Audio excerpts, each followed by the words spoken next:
Assalamualaikum warahmatullahi wabarakatuh. Selamat pagi semuanya.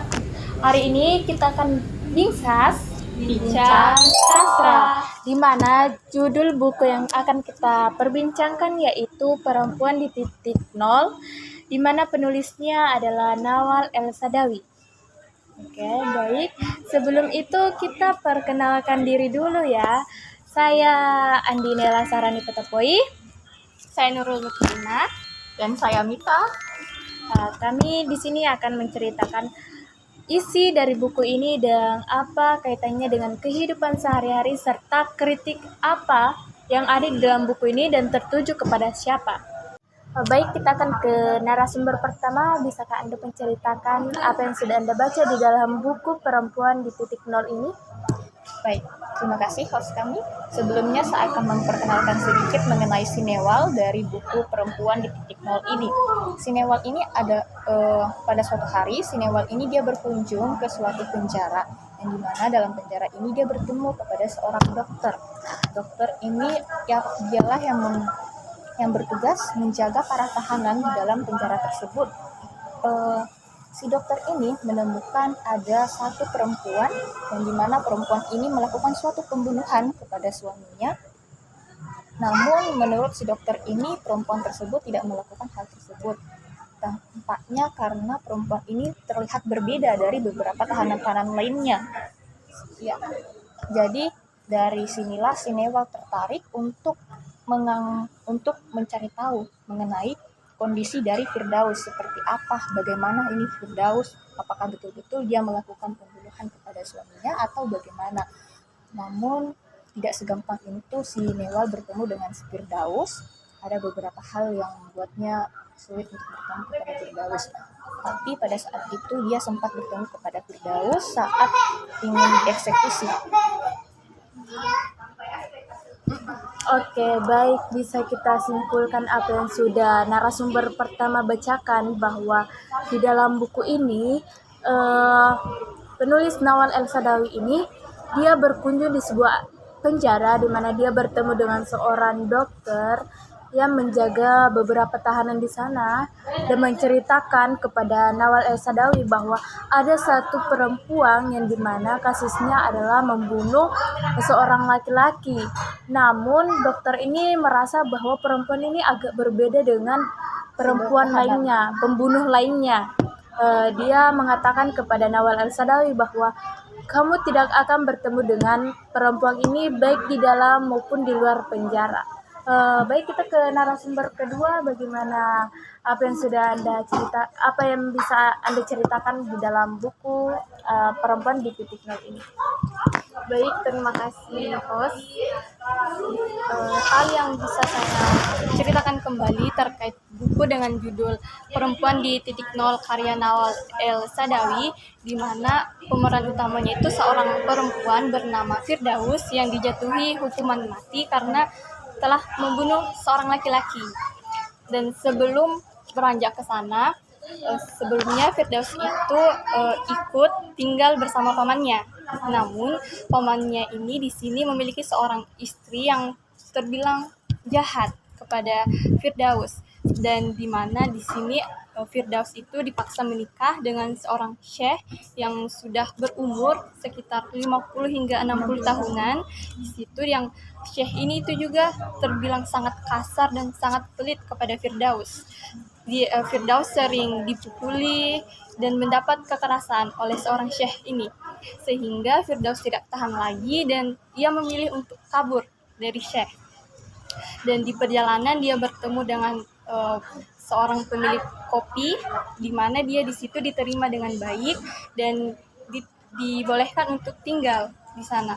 Namun ternyata sikap baiknya pemilik kopi ini hanya di awal saja. Lama-kelamaan Firdaus juga mendapat kekerasan, bahkan dia mendapatkan pelecehan seksual di situ.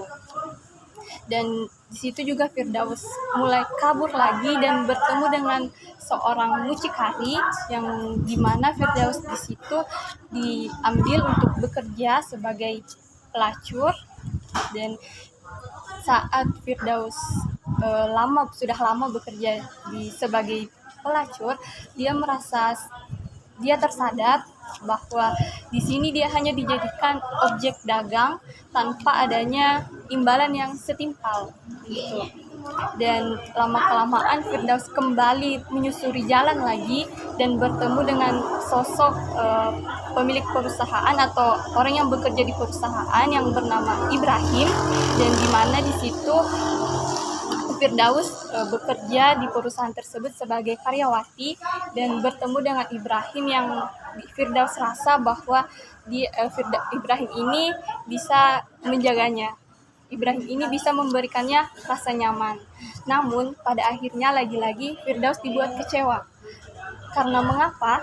Karena Ibrahim ini ternyata telah bertunangan dengan rekan kerjanya, dan di situ Firdaus merasa terhianati dan memilih untuk pergi.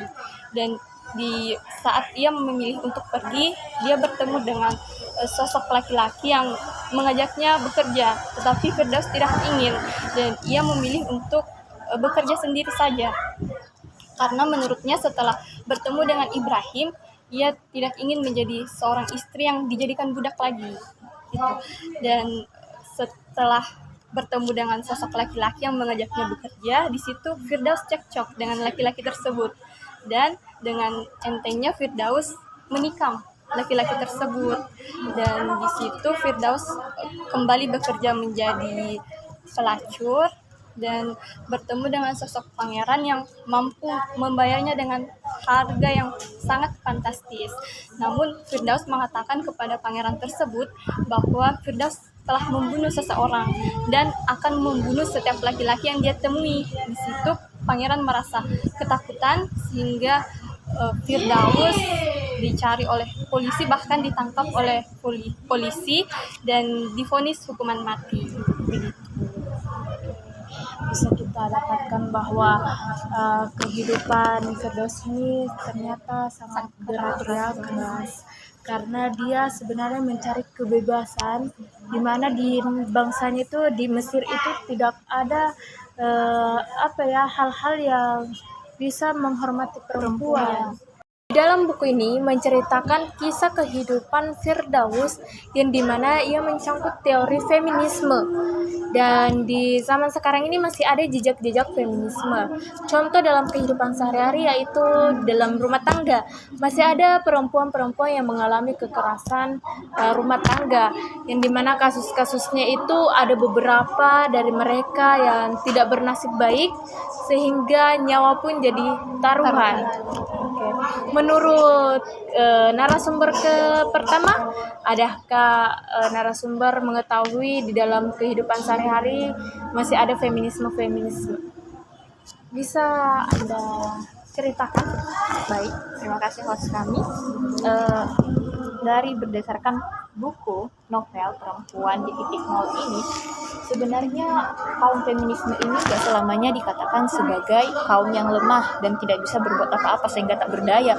Tidak, sebenarnya ada beberapa contoh yang memang membuktikan bahwa perempuan itu bisa berdiri sendiri-sendiri dan bisa memimpin suatu semacam organisasi ataupun kumpulan-kumpulan lainnya.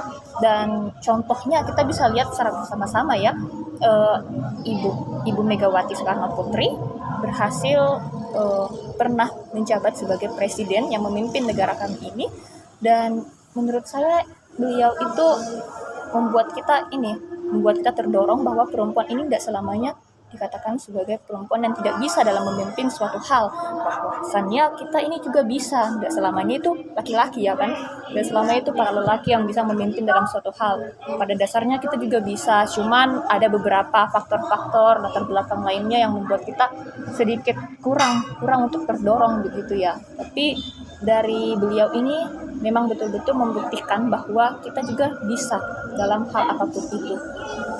Sekiranya seperti itu, saya kembalikan kepada host kami. Baik, kita kembali ke narasumber kedua. Mungkin ada pandangannya tentang kehidupan sehari-hari ini masih ada feminisme. Bisa Anda ceritakan? Baik, terima kasih host kami. Dalam buku Perempuan di Titik Nol ini, buku ini benar-benar menjadi cerminan di kehidupan kita sekarang, realitas sosial yang kita lihat bersama sekarang itu banyak pemikiran-pemikiran di masyarakat yang beranggapan bahwa perempuan tidak usah bersekolah tinggi, perempuan tidak perlu mengenyam pendidikan yang tinggi begitu, karena ujung-ujungnya akan menjadi ibu rumah tangga, akan mengabdi kepada suami. Nah, ini membuktikan bahwa di masyarakat masih ada pemikiran-pemikiran feminisme yang memberi batasan terhadap perempuan, bahwa perempuan tidak usah bermimpi tinggi, bersekolah tinggi begitu. Dan pada dasarnya baik laki-laki maupun perempuan pada dasarnya berhak memperoleh pendidikan yang tinggi, memperoleh pekerjaan yang bagus, bahkan berhak memimpin sebuah negara. Betul sekali, di dalam buku ini dan kehidupan sehari-hari yang sudah dipaparkan oleh narasumber pertama dan kedua, bahwa di dalam zaman sekarang ini masih ada jejak-jejak feminisme. Kenapa dikatakan perempuan di titik nol? Bisa kita simpulkan bahwa perempuan ini yang dimaksud adalah Firdaus dan beberapa perempuan lainnya yang berada di titik-titik di mana ia tidak bisa mendapatkan kebebasan di dalam negaranya sendiri karena adanya patriarki dan penindasan terhadap perempuan. Betul. Dan ya, dalam buku ini juga bisa kita lihat sendiri ya mengenai kisah dari seorang perempuan yaitu Firdaus. Dia ini berusaha untuk menemukan kebebasan sejati, yang dimana dia berpikir bahwa kita ini nggak boleh selamanya seperti ini, kita juga pasti bisa begitu, nggak mau dibudak-budakin terus. Jadi dia memilih untuk menjadi seorang pelacur kembali, karena dimana pada saat itu pelacur dianggap bahwa sebagai hal yang ini hal yang memiliki kelas yang tinggi, memiliki kelas yang tinggi. Makanya dia memilih jalan itu karena tidak ada jalan lain yang bisa dia buktikan bahwa masih kentalnya patriarki di bangsa itu, di bangsa Mesir itu. Oke, baik.